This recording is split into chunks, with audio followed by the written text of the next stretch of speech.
1962, Jamaica stood on the brink of a new era. Independence. A nation about to chart its own course needed more than just a flag and a coat of arms. It needed a song, a prayer, a call to unity. To find it, the government announced a national competition in 1961, starting with a competition for the words that could embody the hopes of a people stepping into self-rule.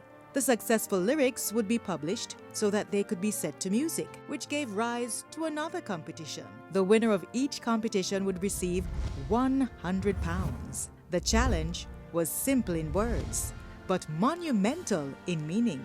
How do you capture a nation's soul in song?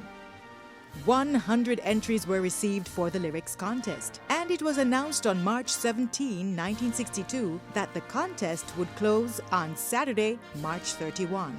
The music competition would still continue, however, and one person could submit lyrics and music for the same song. Of the 100 entries, not one was found suitable. There was one song titled Jamaica Proud We Stand, written and set to music by Warrant Officer E.H. Wade, British-born bandmaster of the West India Regiment Band. It was agreed at an informal meeting that that song should have been submitted as the national anthem. However, because of his English nationality, it was later rejected. Soon after, another song was selected and approved. That song would become the Jamaica National Anthem, Jamaica, Land We Love.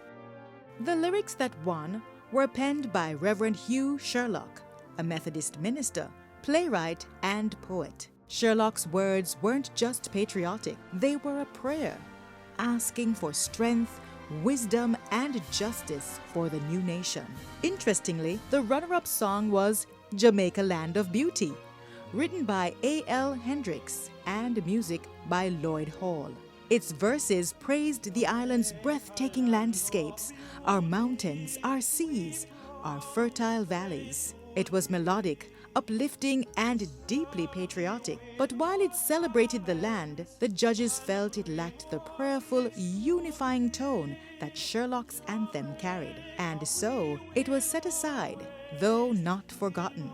Today, Jamaica Land of Beauty survives as our national song, still performed at cultural events and national celebrations.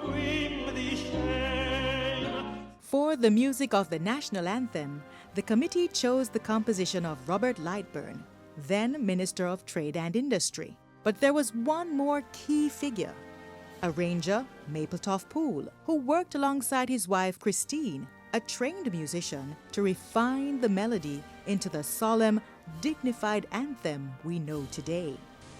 The anthem was first performed publicly on Independence Day, August 6, 1962, when the Union Jack was lowered and the black, green, and gold flag of Jamaica was raised for the very first time. The moment was electric, a young nation breathing life into its own identity.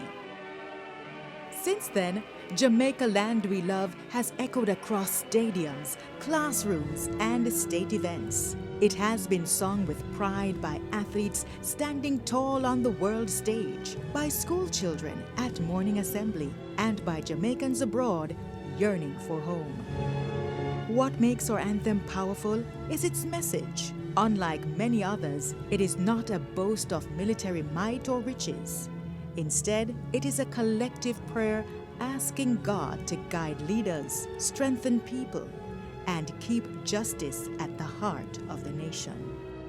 Over 60 years later, those words and that melody remain a compass, a reminder that independence is not just about freedom, but about responsibility. And every time we sing, we affirm our shared promise: Jamaica, land we love.